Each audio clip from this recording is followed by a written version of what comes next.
14 अक्टूबर 2024 सोमवार का दिन आप सबों का स्वागत। इक्विटी अपडेट के इस वीडियो में हम लोग कुछ टेक्निकल टर्म्स के बारे में बात करेंगे और कुछ स्टॉक्स के बारे में चर्चा करेंगे जो आज के डेट में बेहतर लेवल्स पे आपको दिख रहे हैं और लॉन्ग टर्म के हिसाब से आप उनको देख सकते हैं पोजीशंस बनाने के हिसाब से। ऑब्वियसली यहाँ पे कोई रिकमेंडेशन नहीं होगा, आप अपना स्टडी ज़रूर कर लें कोई भी फर्दर पोजीशन बनाने से पहले। तो अगर आप मार्केट को देखेंगे तो ग्लोबल मार्केट जो है ऑलमोस्ट जैसे पिछले फ्राइडे को जो सेशन क्लोजिंग हुआ है, वर्ल्ड मार्केट जो है ऑलमोस्ट पॉजिटिव नोट पे क्लोजिंग हुआ है। और अगर आप इंडियन मार्केट को देखेंगे तो समवट निगेटिव साइड में जाके वहाँ पे क्लोजिंग हुई है। निफ्टी के लेवल्स को देखेंगे तो 25,000 के नीचे जाके निफ्टी ने क्लोजिंग दी है। 24,964 के लेवल पे जाके निफ्टी की क्लोजिंग देखने को मिली है। निफ्टी के केस में अगर आप देखेंगे तो 50 डे का 50 डे एक्सपोनेंशियल मूविंग एवरेज का जो लेवल है वो 25,050 के लेवल पे है। तो ऑब्वियसली इस तरह के जो 50 डे ईएमए वगैरह जो होते हैं वो एक रेजिस्टेंस के तौर पे भी काम करते हैं। तो आज के मार्केट में हम देखते हैं कि निफ्टी जो है इसको रिक्लेम कर पाता है या नहीं कर पाता है। अगर ओपन इंटरेस्ट के हिसाब से जो ऑप्शंस के डेटा है उसके बिल्डअप के हिसाब से अगर हम देखें तो कॉल मैक्सिमम कॉल राइटिंग जो है वो 26,000 के लेवल पे हमें देखने को मिल रहा है, जहाँ पे फर्दर 23 लाख से ज़्यादा कॉन्ट्रैक्ट जो है फर्दर ऐड हुए हैं। सो 26,000 का लेवल जो है एक अच्छा रेजिस्टेंस के तौर पे काम करेगा आने वाले टाइम में। इसके अलावा अगर आप पुट की बात करेंगे तो 25,000 का लेवल पे जो है मैक्सिमम पुट राइटिंग हमें देखने को मिल रही है और फर्दर लगभग 50 लाख कॉन्ट्रैक्ट्स जो हैं 25,000 के लेवल पे ऐड किए गए हैं, जो हमें ये इंडिकेट कर रहा है कि आने वाले टाइम के हिसाब से 25,000 का लेवल जो है एक फर्दर एक अच्छा सपोर्ट के तौर पे काम करेगा। हालांकि अभी जो है आज पिछले फ्राइडे को जो निफ्टी की क्लोजिंग हुई है वो 25,000 से नीचे की क्लोजिंग हुई है, लेकिन जो ऑप्शंस के जो डेटा हैं, जो ओपन इंटरेस्ट के जो डेटा हैं वो ये इंडिकेट कर रहे हैं कि जो निफ्टी के लेवल्स आने वाले टाइम में होने चाहिए वो 25,000 से 26,000 के बीच में रह सकता है मार्केट का जो लेवल है। वोलेटिलिटी इंडेक्स की अगर बात करें तो 13.22 के लेवल पे ये वापस से आ गया है। वोलेटिलिटी काफ़ी हद तक डाउन हुआ है और ये बुल के लिए जो होता है ये एक अच्छा इन्वायरमेंट कंसीडर किया जाएगा 13.22 का लेवल। सो इंडिविजुअल स्टॉक्स में पोजीशंस वगैरह या उनमें तेज़ी देखने को मिल सकती है। ओवरऑल मार्केट का सेंटिमेंट एक तरह से आप कह सकते हैं कि वोलेटिलिटी के हिसाब से जो है बहुत ज़्यादा वोलेटाइल मार्केट नहीं दिख रहा है। इसके अलावा कुछ टर्म्स आप ज़रूर देखते होंगे, long buildup, long unwinding, short buildup, short unwinding, इस तरह के जो है टर्म्स आपको देखने को मिलते हैं। सो लॉन्ग बिल्डअप का मतलब क्या होता है कि अगर किसी स्टॉक का प्राइस बढ़ रहा है और साथ ही साथ उसके ओपन इंटरेस्ट का भी लेवल जो है वो बढ़ रहा है, ओआई का जो डेटा है वो भी बढ़ रहा है, तो वैसे में बोला जाता है कि लॉन्ग टर्म वहाँ पे पोजीशंस बनाए जा रहे हैं, आप ये कह सकते हैं।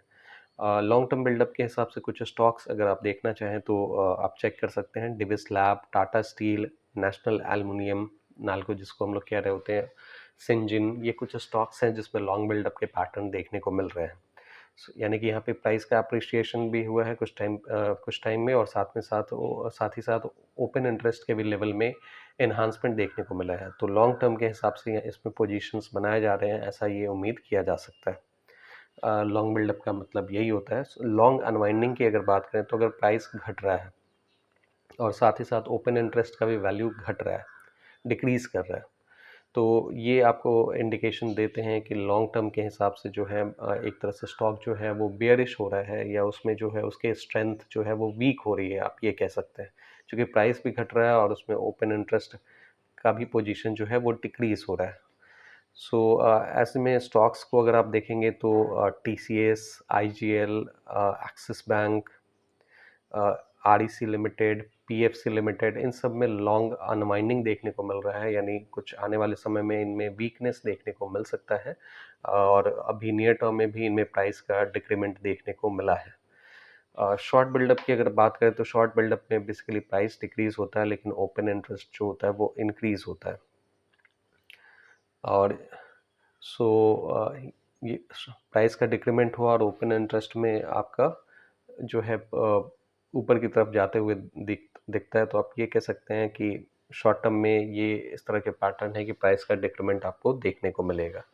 तो ये कुछ टर्म्स हैं जिसको आप ध्यान रख सकते हैं, और स्टॉक्स के एनालिसिस में आप इस टर्म के बेसिस पे अपने ट्रेडिंग या इन्वेस्टमेंट डिसीजन को सपोर्ट कर सकते हैं।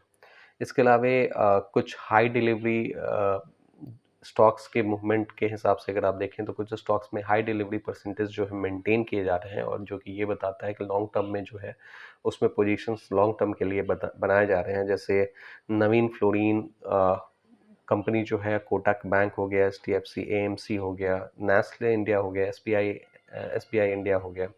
सो इन सब स्टॉक्स में जो है बेसिकली हाई डिलीवरी परसेंटेज जो है पिछले वीक में देखने को मिला है, और इसके हिसाब से ये इंडिकेशंस यहाँ से लिए जा सकते हैं कि यहाँ पे लॉन्ग टर्म के हिसाब से पोजीशंस बिल्डअप किए जा रहे हैं। अगेन ये प्योरली डेटा का एक तरह से हम लोग एनालिसिस कर रहे हैं। आप फर्दर जो है ये और प्लेन एज इट इज़ आप इसको बाइंग या सेलिंग के लिए ऑप्ट नहीं कर सकते हैं। फर्दर इसको दूसरे डेटा पॉइंट से ज़रूर कॉरिलेट आप करेंगे, चार्ट पैटर्न से आप कॉरिलेट करेंगे, तभी जाके कोई बाइंग या सेलिंग डिसीजन आप प्रॉपर लेंगे। यहाँ पे जस्ट कुछ इन्फॉर्मेशन दिया जा रहा है, आप उसको फर्दर अपने पैरामीटर्स के हिसाब से जो है फर्दर क्रॉस चेक कर लें, सो दैट कि आपका डिसीजन जो है ट्रेडिंग या इन्वेस्टमेंट डिसीजन जो है वो ज़्यादा ऑथेंटिक या रिलायबल रहे। एफ-एन-ओ बैन के हिसाब से अगर आप देखेंगे तो कुछ स्टॉक्स जो है एफ-एन-ओ बैन के अंडर में है, यानी कि वहाँ पे जो फ्यूचर एंड ऑप्शंस के जो पोजीशंस हैं वो 95% से ज़्यादा एक्सीड कर चुके हैं, और ऐसे में जो है वहाँ पे फर्दर फ्यूचर एंड ऑप्शंस के पोजीशंस के लिए जो है रोक लग जाती है कुछ शॉर्ट टर्म के लिए। और कुछ स्टॉक्स को अगर आप देखें, जैसे चंबल फर्टिलाइजर हो गया, जीएनएफसी हो गया, ग्रैनुअल्स इंडिया हो गया, Hindustan Copper, IDFC First Bank, Manappuram Finance, PNB Bank हो गया, आरबीएल बैंक हो गया, सेल हो गया, ये सब जो है एफ-एन-ओ बैन के अंदर में चल रहे हैं। यानी यहाँ पे फ्यूचर ऑप्शंस के पोजीशंस जो हैं, फ्रेश पोजीशंस नहीं बनाए जा सकते हैं। हालांकि ऑलरेडी जो पहले से पोजीशंस होल्ड किए गए हैं अ, ख, उनको ज़रूर ख़त्म किया जा सकता है, उन पोजीशंस को कैंसिल किया जा सकता है। लेकिन फ़िलहाल जो है इन स्टॉक्स में जो है फ्यूचर एंड ऑप्शंस बैन चल रहा है, सो इनमें fresh positions future and options के नहीं बनाए जा सकते हैं। इसके अलावा कुछ स्टॉक्स की अगर बात करें, जैसे बंधन बैंक हो गया, बिरला सॉफ्टवेयर, टाटा केमिकल्स हो गए, ये कुछ स्टॉक्स हैं जो अभी जस्ट जो है एफ-एन-ओ बैन से बाहर आए हैं। सो इनमें जो है फर्दर फ्रेश जो है एफ-एन-ओ पोजीशंस आपको देखने को मिल जाएंगे। बंधन bank, Birla soft, Tata chemicals, ये कुछ स्टॉक्स हैं। कुछ अदर न्यूज़ रिलेटेड पॉइंट्स के हिसाब से देखें तो विप्रो से रिलेटेड एक न्यूज़ ये आ रहा है कि विप्रो जो है बोनस शेयर जो है इशू करने की सोच रहे हैं, और 17 अक्टूबर को जो है इससे रिलेटेड मीटिंग हो सकती है, इसकी संभावना है। सो बोनस शेयर जो है विप्रो इशू करने का सोच रहा है। विप्रो ऑलरेडी आप समझते हैं, विप्रो जो है निफ्टी 50 का पार्ट है, और टेक जायंट के तौर पे इसको देखा जाता है, और काफ़ी बड़े मार्केट कैप वाले ये विप्रो जो है एक आईटी फर्म है।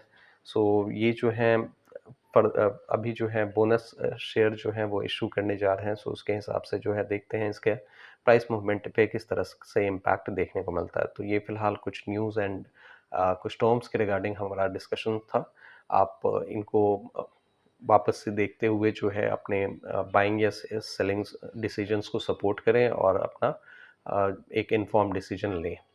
अगर आपको लगता है कि यहाँ से कुछ वैल्यू मिला है इस वीडियो से, तो आप इस वीडियो को लाइक करें, इस चैनल को सब्सक्राइब करें। अगर आपके कुछ डाउट हैं, क्वेरी हैं, तो आप नीचे कमेंट बॉक्स में ज़रूर मेंशन करें। और एक डिस्क्लेमर अगेन, यहाँ पे कोई भी बाइंग या सेलिंग रिकमेंडेशन नहीं है। कोई भी बाइंग या सेलिंग पोजीशन बनाने से पहले अपने पर्सनल फाइनेंशियल एडवाइजर से ज़रूर सलाह लें। Thank you very much for your participation.